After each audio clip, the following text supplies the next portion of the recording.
munda eri mu mutima eri wabaayo engeri gyolaba soketi eri erina obutuli busatu osobola okuyingizaamu adapta sibwe kiri kati emmeeme eyo munda bwebanga terina butuli obwo oba tolina bujulizi bwa Kristo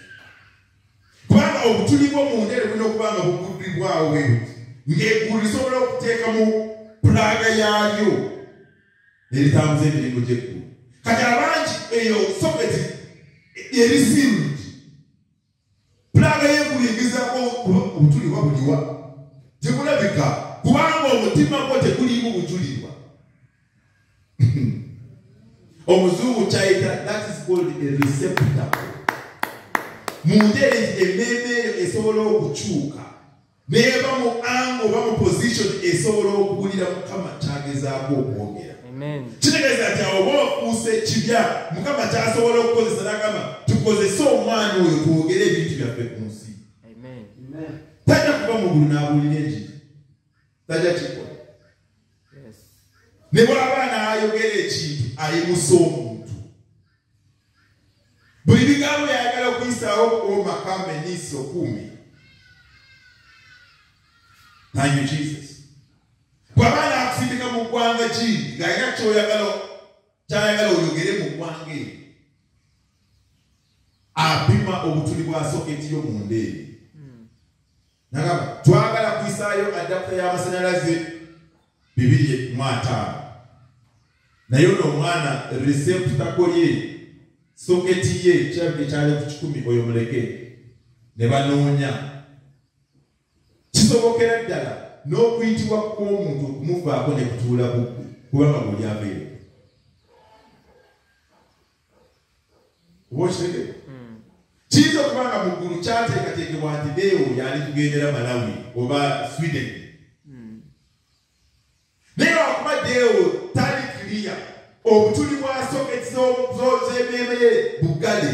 naye waliwo omulala ng'obutuli buguliddwawo puroguramu ze kusobola okukyuka nezigamba ono ajja kikola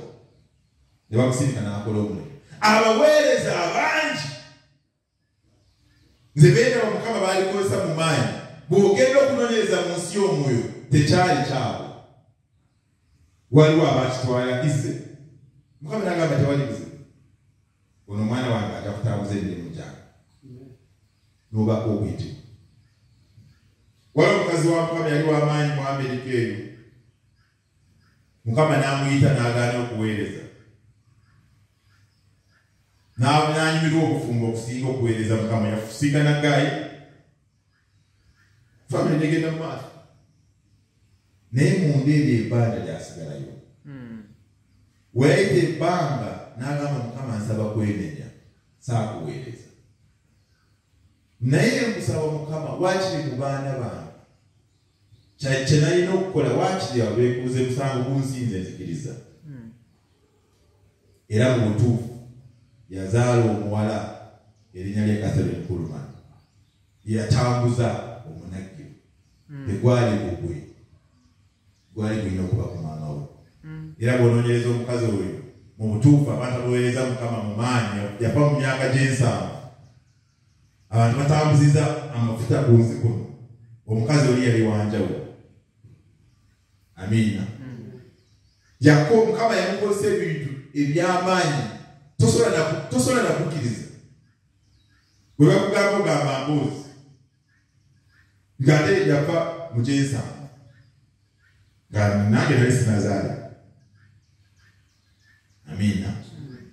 naye bw'osoma histori ye n'olaba ku vidiyo ogamba kiki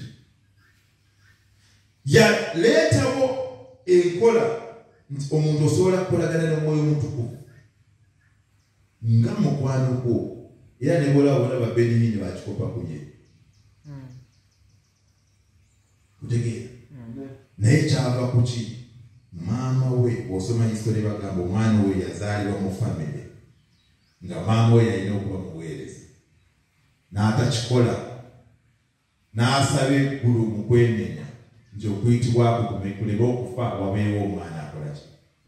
atambuza okuyitibwa